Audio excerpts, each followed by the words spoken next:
بسم اللہ الرحمن الرحیم۔ آج ہم نے سورہ شمس کے متعلق گفتگو کرنی ہے اور اس صورت مبارکہ کو سمجھنا ہے کہ سورت شمس میں کل 15 آیات مبارکہ ہیں، جس میں سے پہلی 7 آیات مبارکہ میں اللہ رب العالمین نے 11 قسم کی قسمیں اٹھائی ہیں۔ پہلی قسم اٹھائی ہے کہ والشمس وضحاہا، اللہ تعالیٰ فرماتا ہے مجھے شمس کی، سورج کی قسم اور اس کی روشنی کی قسم، والقمر اذا تلاہا، اور مجھے چاند کی قسم، اور چاند جب چلتا ہے اس کے پیچھے آتا ہے، یعنی سورج سے جو روشنی لیتا ہے، مجھے اس چاند کی قسم، والنہار اذا جلاہا، اور چمکتے دمکتے دن کی قسم، واللیل اذا یغشاہا، اور تاریک رات کی قسم، والسماء وما بناہا، اللہ تعالیٰ فرماتا ہے مجھے آسمان کی قسم اور آسمان کے بنانے والے کی قسم، والارض وما طحاہا، اور مجھے زمین کی قسم اور زمین کو ہموار بنانے والے ذات کی قسم، ونفس وما سواہا، اور مجھے نفس یعنی انسان کی قسم اور جس نے انسان کو سنوارا ہے، خوبصورت بنایا ہے، اس ذات کی قسم۔ یہاں تک 7 قسمیں اللہ رب العالمین نے اٹھائیں، ایک سورج کی، ایک چاند کی، ایک دن کے اجالے کی، اور ایک رات کی تاریکی کی، اور آسمان کی اور آسمان کے بنانے والے کی، زمین کی، زمین کے بنانے والے کی، اور انسان کی اور انسان کے بنانے والے کی، یعنی اللہ تعالیٰ نے اپنی ذات کی قسم اٹھائی۔ تو یہ 7 قسمیں رب ذوالجلال والاکرام اٹھا کر اگلی جو 3 آیات میں 3 باتیں بیان فرمائی ہیں قسم کے بعد، وہ بہت ہی اہم ہیں، اس کو ہم نے سمجھنا ہے۔ آگے اللہ تعالیٰ فرماتا ہے فَأَلْهَمَهَا فُجُورَهَا وَتَقْوَاهَا، اللہ تعالیٰ فرماتا ہے اس انسان کی جس کی میں نے قسم اٹھائی ہے، جس کو میں نے خوبصورت بنایا ہے، جس کو میں نے سنوارا ہے، جس کو میں نے صلاحیتیں دی ہیں، اس انسان کے اندر میں نے یہ بات سمجھا دی ہے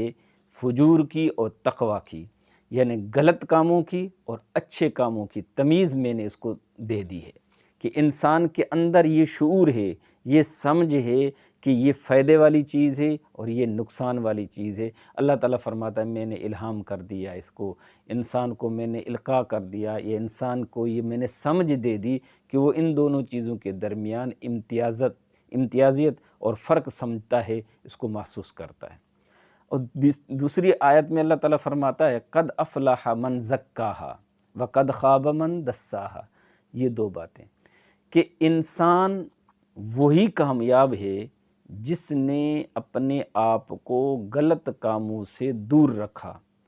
اور وہ انسان تباہ و برباد ہے، خسارے میں ہے، نقصان میں ہے، جس نے اپنے آپ کو گناہوں کی آلودگی میں آلودہ کر دیا۔ جو بندہ گناہوں سے دور نہیں ہٹا، گناہوں میں مبتلا رہا، اللہ تعالیٰ فرماتا ہے وہ کم بخت جو ہے وہ خسارے میں ہے، نقصان میں ہے، وہ فائدے میں نہیں ہے۔ ہاں قد افلح من زکاہا، جس نے اپنا تزکیہ کیا، اس نے اپنے آپ کو ان بری چیزوں سے دور کر کے رکھا، تو وہ انسان جو ہے وہ کامیاب ہے۔ اب ان 3 آیتوں کو ہم نے تھوڑا سا سمجھنا ہے۔ دیکھیں، ایک تو اللہ رب العالمین نے ہمیں قرآن پاک میں سمجھا دیا، اپنے حبیب علیہ السلام کے واسطے سے احادیث طیبہ سے سمجھا دیا کہ فلاں چیزیں تمہارے لیے جائز ہیں، فلاں چیزیں تمہارے لیے جائز نہیں ہیں،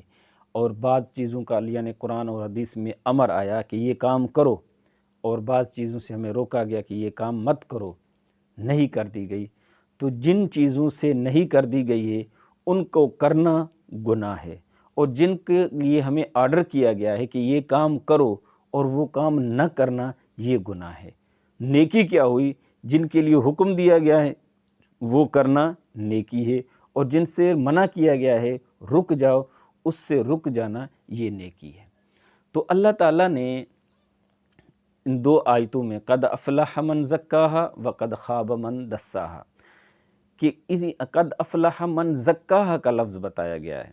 کہ جس نے اپنا تزکیہ کیا، جس نے اپنے آپ کو گناہوں سے دور رکھا، اس کی گندگی سے، اس کی نجاست سے، اس کی آلودگی سے اپنے آپ کو دور رکھا، وہ کامیاب ہو گیا۔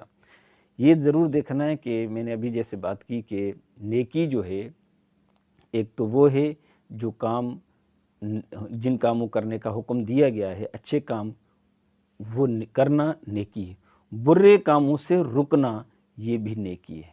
اس میں جو ہے زکوٰۃ تزکیے کیا کہا گیا ہے، اس میں یہ نہیں ہے جو اچھے عمل کرتا ہے، یعنی جن کے لیے امر آیا ہے وہ کام کرتا ہے تو نہیں، اس میں ہے جو غلط کاموں سے رکتا ہے وہ اس نیکی کی بات کی گئی ہے، کیونکہ بہت سارے مسلمان جو ہیں بہت اچھے اچھے کام بھی کرتے ہیں، بہت برے برے کام بھی کرتے ہیں، اچھے کام بھی کر رہے ہوتے ہیں، گناہ بھی کر رہے ہوتے ہیں، نیکیاں بھی کر رہے ہوتے ہیں، برائیاں بھی کر رہے ہوتے ہیں۔ اس آیت میں اللہ تعالیٰ نے جو فرمایا قد افلح، فلاح اور کامیاب وہ بندہ ہو گیا جس نے اپنے آپ کو گناہوں سے، غلط کاموں سے، برائیوں سے اپنے آپ کو دور رکھا۔ اور خسارے میں کون ہے؟ وقد خاب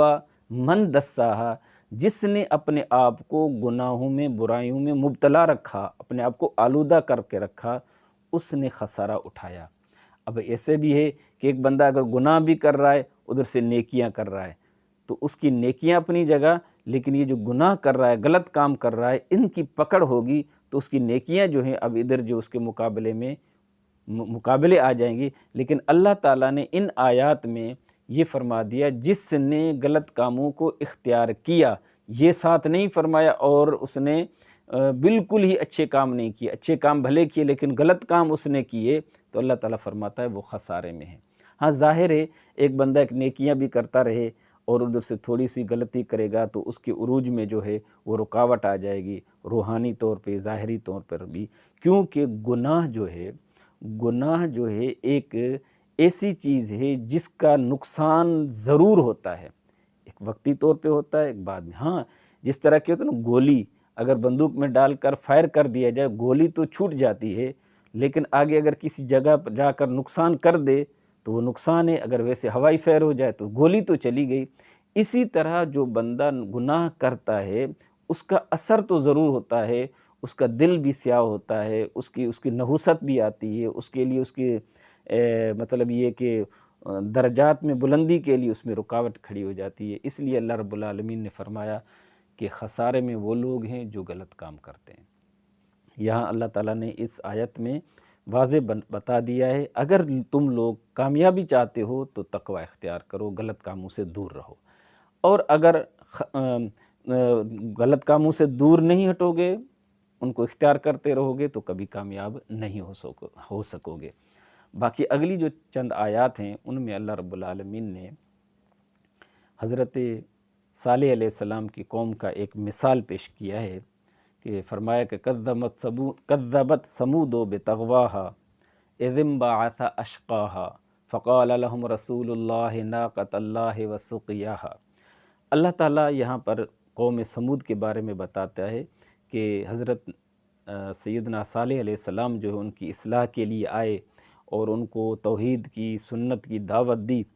ان کو سمجھایا، وہ سمجھنے نہیں لگے۔ انہوں نے کہا کہ اگر واقعی آپ اللہ کے نبی ہیں تو آپ ہمیں معجزہ دکھائیں، اور معجزہ بھی وہ دکھائیں کہ یہ جو پہاڑی ہے اس پہاڑی سے اونٹنی نکل آئے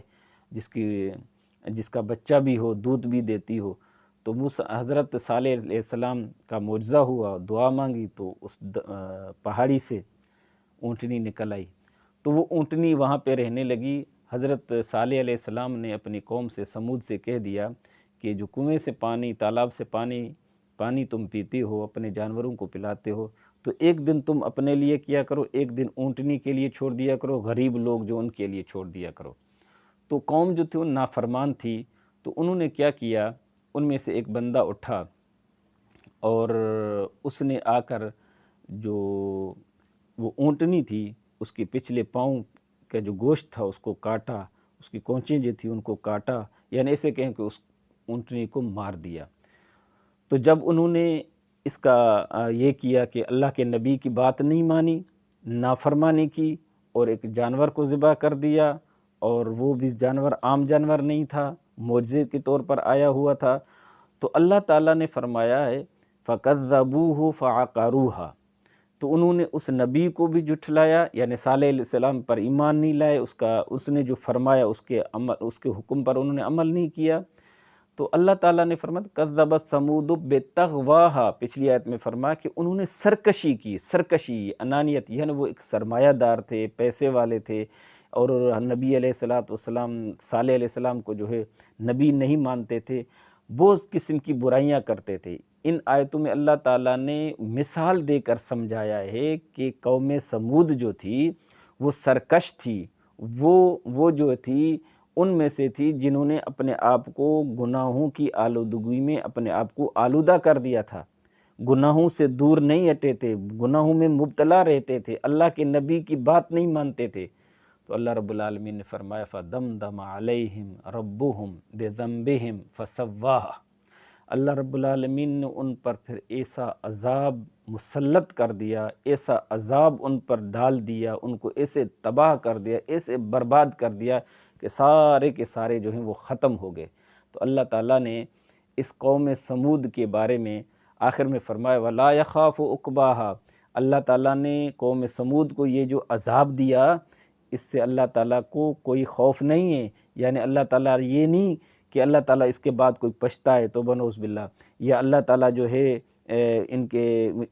اس کے مقابلے میں یہ قوم سمود آئے گی۔ قوم سمود کے بارے میں آپ نے پڑھا ہوگا، سنا ہوگا کہ قوم سمود اتنی طاقتور قوم تھی کہ پہاڑوں کو کاٹتے تھے، وَثَمُودَ الَّذِينَ جَابُوا الصَّخْرَ بِالْوَادِ، اور پہاڑوں کو کاٹ کر اپنے وہاں پہ مکان بناتے تھے، بڑے فنکار تھے، ماہر تھے، بڑے پیسے والے بھی تھے، یعنی اس کے باوجود جو ہے وہ ظالم تھے اور غریب لوگوں پر ظلم کرتے تھے، اللہ کے نبی کی باتیں نہیں مانتے تھے۔ تو اتنی ایسی عجیب قوم جو اس وقت تھی، تو اللہ تعالیٰ نے ان پر عذاب مسلط کر دیا اور فرمایا کہ ان کو عذاب دینے سے مجھے کوئی فرق نہیں پڑتا، میں تو اربوں خربوں انسان دیگر بھی پیدا کر سکتا ہوں، کر رہا ہوں، قیامت تک کرتا رہوں گا۔ میرے لیے ایسے میرے اس کارخانہ قدرت سے اس قسم کی قوم پر اگر میں نے ان کو عذاب دے دیا تو وہ میں نے اس لیے دیا ہے کہ یہ میری نافرمان قوم ہے، اس لیے، اور ان کو میں نے تباہ کر دیا تو مجھے اس سے کچھ فرق نہیں پڑے گا، نہ میری کائنات میں فرق پڑے گا، نہ میری قدرت میں فرق پڑے گا، نہ ہی میں کسی سے ڈرتا ہوں، نہ اس کا مجھے کچھ مقابلہ یا کچھ دینا پڑے گا۔ یہ اللہ تعالیٰ نے واضح طور پہ فرما دیا وَلَا يَخَافُ عُقْبَاهَا۔ تو میرے بھائیو، اس صورت میں سورہ شمس میں ہمیں کیا نصیحت ملتی ہے؟ یہی ملتی ہے کہ رب ذوالجلال کا یہی مطالبہ ہے کہ تم نیک بنو، اچھے بنو، پاک بازو بنو، نیکی اختیار کرو، بھلائیاں اختیار کرو، ہر برے فعل سے دور رہو۔ اگر اس طرح رہو گے تو تم اس جہان میں بھی کامیاب ہو اور اگلے جہان میں بھی کامیاب ہو۔ اگر تم نے گناہوں کو اختیار کر لیا اور گناہوں کی گندگی میں تم پھنس گئے تو تم کبھی کامیاب نہیں ہو سکو گے۔ تمہیں یقین نہیں آتا تو تاریخ پڑھ کے دیکھ لو کہ قوم سمود کتنی بڑی قوم تھی، طاقتور تھی۔ انہوں نے جب اپنے رب کی نافرمانی کی اور اپنے نبی کی نافرمانی کی اور سرکشی کی، ظلم و ستم کیا، تو رب تعالیٰ نے ان کو معاف نہیں کیا، ان کو چھوڑا نہیں، بلکہ ان سب کو عبرتناک عذاب دے کر